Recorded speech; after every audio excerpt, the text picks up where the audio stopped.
जय श्री कृष्णा, राधे राधे। आइए सुनते हैं श्री सत्यनारायण व्रत कथा। सत्यनारायण भगवान की पूजा का बहुत अधिक महत्व होता है। श्री सत्यनारायण व्रत कथा के कुल 5 अध्याय हैं, जिनका श्रवण करने से मनुष्य के सभी कष्ट मिट जाते हैं। आइए सुनते हैं सत्यनारायण व्रत कथा। एक समय की बात है, नैशिरण्य तीर्थ में सौनकादि 88,000 ऋषियों ने श्री सूत जी से पूछा, हे प्रभु, इस कलयुग में वेद विद्या रहित मनुष्यों को प्रभु भक्ति किस प्रकार मिल सकती है तथा उनका उद्धार कैसे होगा? हे मुनि श्रेष्ठ, कोई ऐसा तप बताइए जिससे थोड़े समय में ही पुण्य मिले और मनवांछित फल भी मिल जाए। इस प्रकार की कथा सुनने की हम लोग की इच्छा रखते हैं। सभी शास्त्रों के ज्ञाता सूत जी बोले, हे वैष्णवों में पूज्य, आप सभी ने प्राणियों के हित की बात पूछी है, इसलिए मैं एक ऐसे श्रेष्ठ और व्रत के बारे में आप लोगों को जरूर बताऊंगा, जिसके बारे में नारद जी ने लक्ष्मी नारायण जी से पूछा था और लक्ष्मीपति श्री हरि ने नारद जी से कहा था। अब आप भी इसे सुनिए। एक समय की बात है, नारद जी दूसरों के हित की इच्छा के लिए अनेकों लोकों में घूमते हुए मृत्यु लोक में जा पहुंचे। यहाँ उन्होंने अनेक योनियों में जन्मे सभी मनुष्यों को अपने कर्मों के अनुसार पीड़ा झेलते हुए देखा। उनका दुख देख नारद जी सोचने लगे कि ऐसा क्या किया जाए जिससे निश्चित रूप से मानव के दुखों का अंत हो जाए। इसी विचार पर मनन करते हुए वह विष्णु लोक में गए। वहां वह नारायण की स्तुति करने लगे और बोले, हे भगवान, आप अत्यंत शक्ति से संपन्न हैं, निर्गुण स्वरूप, सृष्टि के कारण भक्तों के दुख को दूर करने वाले हैं। आपको मेरा प्रणाम। नारद जी की स्तुति सुन विष्णु भगवान बोले, मुनि श्रेष्ठ, आपके मन में क्या बात है, उसे निसंकोच कहो। इस पर नारद मुनि बोले कि मृत्यु लोक में अनेक योनियों में जन्मे मनुष्य अपने कर्मों के द्वारा अनेकों दुख से दुखी हो रहे हैं। हे प्रभु, आप तो ये बताइए कि वो मनुष्य थोड़े प्रयास से ही अपने दुखों से कैसे छुटकारा पा सकते हैं। तब श्री हरि बोले, हे नारद, मनुष्यों की भलाई के लिए तुमने बहुत उत्तम प्रश्न पूछा है। स्वर्गलोक व मृत्युलोक दोनों में एक दुर्लभ उत्तम व्रत है जो पुण्य देने वाला है। आज प्रेमवश होकर मैं उसे तुमसे कहता हूँ। श्री सत्यनारायण भगवान का व्रत अच्छी तरह विधान पूर्वक करके मनुष्य तुरंत ही यहाँ सुख भोग कर मरने पर मोक्ष पाता है। श्री हरि के वचन सुन नारद जी बोले कि उस व्रत का फल क्या है प्रभु, और उसका विधान क्या है? यह व्रत किसने किया था? इस व्रत को किस दिन करना चाहिए? आप सब कुछ विस्तार पूर्वक बताएं। नारद की बात सुनकर फिर श्री हरि बोले, दुख व सुख को दूर करने वाला यह सभी स्थानों पर विजय दिलाने वाला है। मानव को भक्ति व श्रद्धा के साथ शाम को श्री सत्यनारायण की पूजा धर्मपरायण होकर ब्राह्मणों व बंधुओं के साथ करने, साथ ही यथाशक्ति अनुसार भक्ति भाव से भगवान का भोग लगाएं, आरती गाएं और ब्राह्मणों सहित बंधु बांधवों को भी भोजन कराएं। उसके बाद स्वयं भोजन करें। कीर्तन भजन के साथ भगवान की भक्ति में लीन हो जाएं। इस तरह से सत्यनारायण भगवान का यह व्रत करने पर मनुष्य की सारी इच्छाएं निश्चित रूप से पूरी होती हैं। इस कलिकाल अर्थात कलयुग में मृत्यु लोक में मोक्ष का यही एक सरल उपाय बताया गया है। आइए सुनते हैं श्री सत्यनारायण भगवान व्रत कथा का दूसरा अध्याय। सूत जी बोले, हे ऋषियों, जिसने पहले समय में इस व्रत को किया था उसका इतिहास कहता हूँ, ध्यान से सुनो। सुंदर काशीपुरी नगरी में एक अत्यंत निर्धन ब्राह्मण रहता था। भूख प्यास से परेशान हो वह धरती पर घूमता रहता था। ब्राह्मणों से प्रेम करने वाले भगवान ने एक दिन ब्राह्मण का वेश धारण कर उसके पास जाकर पूछा, हे विप्र, नित्य दुखी होकर तुम पृथ्वी पर क्यों घूमते हो? दिन ब्राह्मण बोला, मैं निर्धन ब्राह्मण हूँ, भिक्षा के लिए धरती पर घूमता हूँ। यदि आपका इस उपाय का कोई हल जानते हो तो बताइए। वृद्ध ब्राह्मण रूपी भगवान ने कहा कि सत्यनारायण भगवान मनोवांछित फल देने वाले हैं, इसलिए तुम उनका पूजन करो। इसे करने से मनुष्य सब दुखों से मुक्त हो जाता है। वृद्ध ब्राह्मण बनकर आए सत्यनारायण भगवान उस निर्धन ब्राह्मण को व्रत का सारा विधान बताकर अंतर ध्यान हो गए। अगले दिन सुबह उठने के साथ ही उस बूढ़े ब्राह्मण ने मन में संकल्प लिया कि सत्यनारायण का व्रत करूंगा, और फिर अपने नित्य कर्मों से फ्री होकर वह भिक्षा के लिए चल पड़ा। उस दिन उसे भिक्षा में बहुत सा धन प्राप्त हुआ। उसी धन से उसने परिवार के साथ भगवान सत्यनारायण की पूजा की, व्रत रखा। इस व्रत के करने के कुछ दिन बाद उसके सभी दुख और कष्ट दूर होने लगे और देखते ही देखते एक दिन वह संपन्न और अनेकों संपत्तियों का मालिक बन गया। तब हर महीने की पूर्णिमा के दिन वह ब्राह्मण सत्यनारायण की पूजा करने लगा। इस प्रकार सत्यनारायण भगवान के व्रत को करके वह श्रेष्ठ ब्राह्मण सभी पापों और गरीबी से मुक्त हो गया और उसने एक दुर्लभ मोक्ष पद को प्राप्त किया। इस तरह से सत्यनारायण भगवान के व्रत को जो मनुष्य करेगा वह सभी प्रकार के पापों से छूटकर मोक्ष को प्राप्त होगा। जो मनुष्य इस व्रत को करेगा वह भी सभी दुखों से मुक्त हो जाएगा। सूत जी बोले कि इस तरह से नारद जी से नारायण जी का कहा हुआ श्री सत्यनारायण व्रत को मैंने तुमसे कहा, हे विप्रो मैं अब और क्या कहूँ। ऋषि बोले, हे मुनिवर, संसार में उस विप्र से सुनकर और किस किसने इस व्रत को किया, हम सब इस बात को सुनना चाहते हैं।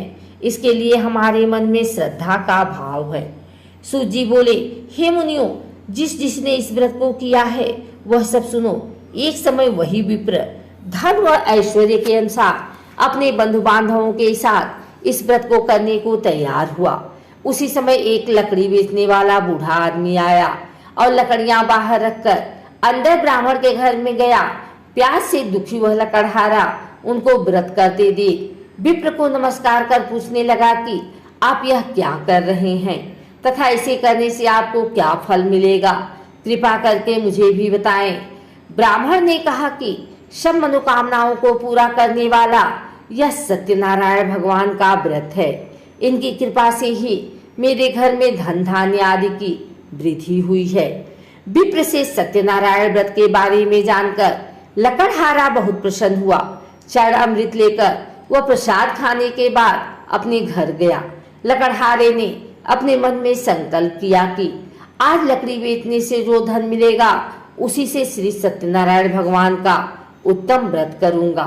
मन में इस विचार को ले बूढ़ा आदमी सिर पर लकड़ियां रख उस नगर में बेचने गया, जहां उसे अपनी लकड़ियों का दाम पहले से 4 गुना अधिक मिला। बूढ़ा प्रसन्नता के साथ पैसे लेकर सत्यनारायण भगवान की मूर्ति और व्रत की अन्य सामग्रियां लेकर अपने घर गया। वहां उसने अपने परिवारजनों को बुलाकर विधि विधान से सत्यनारायण भगवान का पूजन और व्रत किया।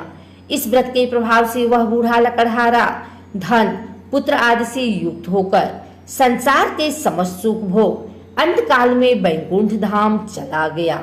श्री सत्यनारायण भगवान की जय। आइए सुनते हैं श्री सत्यनारायण भगवान की व्रत कथा का 3रा अध्याय। सूत जी बोले, हे श्रेष्ठ मुनियों, अब आगे की कथा कहता हूँ। पहले समय में उल्का मुख नाम का एक बुद्धिमान राजा था। वह सत्यवक्ता और जितेंद्रिय था। प्रतिदिन देवस्थानों पर जाता और निर्धनों को धन देकर उनके कष्ट दूर करता था। उसकी पत्नी कमल के समान मुख वाली तथा सती साध्वी थी। भद्रशिला नदी के तट पर उन दोनों ने श्री सत्यनारायण भगवान का व्रत किया। उसी समय साधु नाम का एक वैश्य आया। उसके पास व्यापार करने के लिए बहुत सा धन भी था। राजा को व्रत करते देखकर वह विनय के साथ पूछने लगा, हे राजन, भक्ति भाव से पूर्ण होकर आप यह क्या कर रहे हैं? मैं सुनने की इच्छा रखता हूँ, तो आप कृपा करके मुझे बताएं। राजा बोले, मैं अपने बंधु बांधवों के साथ पुत्र आदि की प्राप्ति के लिए श्री सत्यनारायण भगवान का व्रत व पूजन कर रहा हूँ। राजा के वचन सुन साधु आदर से बोला, हे राजन, मुझे इस व्रत का सारा विधान कहिए। मैं भी इस व्रत को करूंगा। मेरी भी संतान नहीं है और इस व्रत को करने से निश्चित रूप से मुझे संतान की प्राप्ति होगी। राजा से व्रत का सारा विधान सुन व्यापार से निवृत्त हो वह अपने घर गया। साधु ने अपनी पत्नी को संतान देने वाले इस व्रत का वर्णन कर सुनाया और कहा कि जब मेरी संतान होगी तब मैं इस व्रत को करूंगा। साधु ने इस तरह के वचन अपनी पत्नी लीलावती से कहे। एक दिन लीलावती पति के साथ आनंदित हो संसारिक धर्म में प्रवृत्त होकर सत्यनारायण भगवान की कृपा से गर्भवती हो गई। 10वें महीने में उसके गर्भ से एक सुंदर कन्या ने जन्म लिया। माता पिता ने अपनी कन्या का नाम कलावती रखा। एक दिन कलावती की माँ लीलावती ने अपने पति को याद दिलाया कि आपने सत्यनारायण भगवान के जिस व्रत को करने का संकल्प किया था उसे करने का समय आ गया है, आप इस व्रत को करिए। साधु बोला कि हे प्रिय, इस व्रत को मैं उसके विवाह पर करूंगा। इस प्रकार अपनी पत्नी को आश्वासन देकर वह नगर को चला गया। साधु ने एक बार नगर में अपनी कन्या को सखियों के साथ देखा तो उसे लगा कि उसकी कन्या अब विवाह योग्य हो गई है और उसने कन्या के योग्य वर ढूंढना शुरू कर दिया। एक दिन साधु की बात को ध्यान में रखते हुए एक नगर में पहुंचा और वहां देखभाल कर रही लड़की के सुयोग्य वाणी पुत्र को ले आया। सुयोग्य लड़के को देख साधु ने बंधु बांधवों को बुलाकर अपनी पुत्री का विवाह कर दिया। लेकिन दुर्भाग्य की बात ये थी कि साधु ने अभी भी श्री सत्यनारायण भगवान का व्रत नहीं किया। इस पर श्री भगवान क्रोधित हो गए और श्राप दिया। अपने कार्य में कुशल साधु बनिया जमाई को लेकर समुद्र के पास स्थित होकर रत्नासारपुर नगर में गया।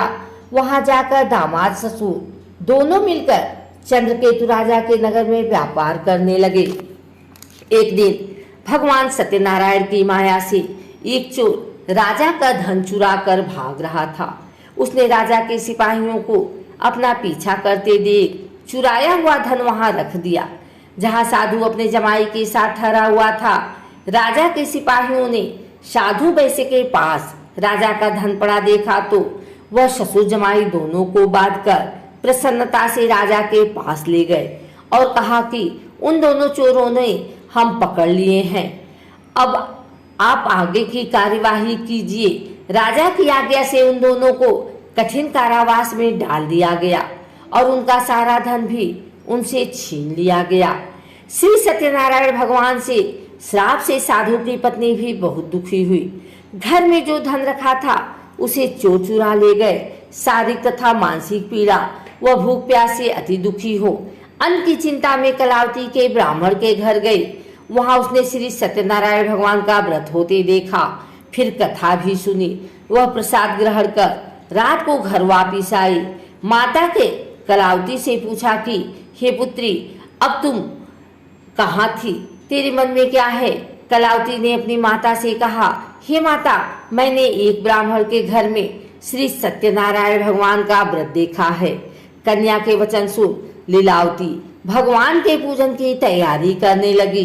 लीलावती ने परिवार व बंधुओं सहित सत्यनारायण भगवान का पूजन किया और उनसे वर मांगा कि मेरे पति तथा जमाई शीघ्र घर आ जाएं। साथ ही यह भी प्रार्थना की कि हम सबका अपराध क्षमा करें। श्री सत्यनारायण भगवान इस व्रत से संतुष्ट हो गए और राजा चंद्रकेतु को सपने में दर्शन दे कहा कि हे राजन, तुम उन दोनों वैश्यों को छोड़ दो और तुमने उनका जो धन लिया है उसे वापिस कर दो। अगर ऐसा नहीं किया तो मैं तुम्हारा धन, राज्य व संतान सभी को नष्ट कर दूंगा। राजा को यह सब कहकर वह अंतर ध्यान हो गए। प्रातःकाल सभा में राजा ने अपना सपना सुनाया, फिर बोले कि उन दोनों को कैद से मुक्त कर सभा में लाओ। दोनों ने आते ही राजा को प्रणाम किया। राजा बोला, महानुभावों, भाग्यवश ऐसा कठिन दुख तुम्हें प्राप्त हुआ है, लेकिन अब तुम्हें कोई भय नहीं है। ऐसा कर राजा ने उन दोनों को नए वस्त्राभूषण भी पहनाए और जितना धन उनका लिया था उसे दुगना धन वापिस कर दिया। दोनों वैश्य अपने घर को चल दिए। श्री सत्यनारायण भगवान की जय। आइए सुनते हैं सत्यनारायण भगवान व्रत कथा का चौथा अध्याय। सूत जी बोले, वैश्य ने मंगलाचार कर अपनी यात्रा आरंभ की और अपने नगर की ओर चल दिए। उनके थोड़ी दूर जाने पर एक दंडी बेशधारी श्री सत्यनारायण ने उनसे पूछा, हे साधु, तेरी नाव में क्या है? अभिवाड़ी बड़ी खस्ता हुआ बोला, हे दंडी, आप क्यों पूछते हो? क्या धन लेने की इच्छा है? मेरी नाव में तो बेल व पत्ते भरे हुए हैं। वैश्य के कठोर वचन सुन भगवान बोले, तुम्हारा वचन सत्य हो। दंडी ऐसे वचन कर वहां से दूर चले गए। कुछ दूर जाकर समुद्र के किनारे बैठ गए। दंडी के जाने के बाद साधु वैश्य ने नित्य क्रिया के पश्चात नाव को ऊंची उठते देखकर अचंभा माना और नाव में बेल पत्ते आदि देख वह मूर्छित हो जमीन पर गिर पड़ा। वापस होश में आने पर वह अत्यंत शोक में डूब गया। तब उसका दामाद बोला कि आप शोक न मनाए, यह दंडी का श्राप है, इसलिए हमें उनकी शरण में जाना चाहिए, तभी हमारी मनोकामना पूरी होगी। दामाद की बात सुनकर वह दंडी के पास पहुंचा और अत्यंत भक्तिभाव नमस्कार करके बोला, मैंने आपसे जो असत्य वचन कहे थे उनके लिए मुझे क्षमा कर दें। ऐसा कहकर रोने लगा। तब दंडी भगवान बोले, हे बड़ी पुत्र, मेरी आज्ञा से बार बार तुम्हें दुख प्राप्त हुआ है, तू मेरी पूजा से विमुख हुआ। साधु बोला, हे भगवान, आपकी माया से ब्रह्मा आदि देवता भी आपके रूप को नहीं जानते, तब मैं अज्ञानी कैसे जान सकता हूँ? आप प्रसन्न होइए, अब मैं सामर्थ्य के अनुसार आपकी पूजा करूँगा, मेरी रक्षा करो और पहले के समान नौका में धन भर दो। साधु वैश्य के भक्ति पूर्वक वचन सुनकर भगवान प्रसन्न हो गए और उसकी इच्छा अनुसार वरदान देकर अंतर ध्यान हो गए। ससुर जमाई दोनों जब नाव पर आए तो नाव धन से भरी हुई मिली। फिर वहीं अपने अन्य साथियों के साथ सत्यनारायण भगवान का पूजन कर अपने नगर को चल दिए। जब नगर के नजदीक पहुंचे तो दूत को घर पर खबर करने के लिए भेज दिया। दूत साधु की पत्नी को प्रणाम कर कहता है कि मालिक अपने दामाद सहित नगर के निकट आ गए हैं। दूत की बात सुन साधु की पत्नी लीलावती ने बड़े हर्ष के साथ सत्यनारायण भगवान का पूजन कर अपनी पुत्री कलावती से कहा कि मैं अपने पति के दर्शन को जाती हूँ, तू कार्य पूर्ण कर शीघ्र आ जाना। माँ की ऐसे वचन सुन कलावती जल्दी में प्रसाद छोड़ अपने पति के पास चली गई। प्रसाद की अवज्ञा के कारण श्री सत्यनारायण भगवान रुष्ट हो गए और नाव सहित उसके पति को पानी में डुबो दिया। कलावती अपने पति को वहां न पाकर रोती हुई जमीन पर गिर गई। नौका को डूबा हुआ देख वह कन्या को रोता देख साधु दुखी होकर बोला कि हे प्रभु, मुझसे तथा मेरे परिवार से जो भूल हुई है उसे क्षमा करें।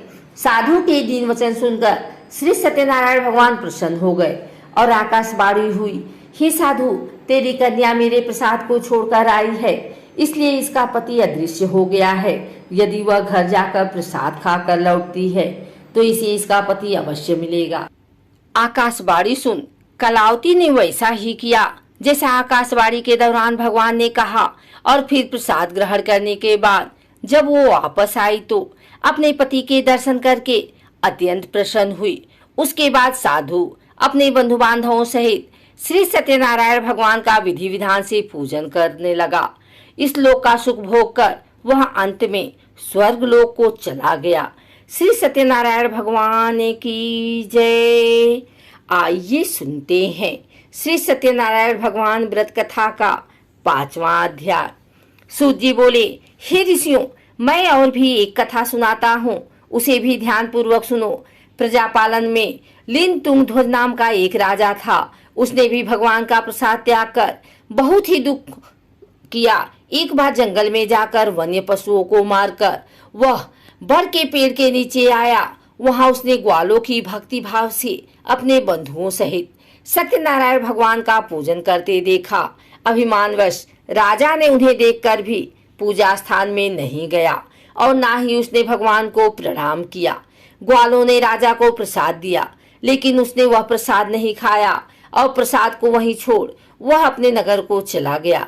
जब वह नगर में पहुंचा तो वहां सब कुछ तहस नहस हुआ पाया तो वह शीघ्र ही समझ गया कि यह सब भगवान के अनादर का ही परिणाम है।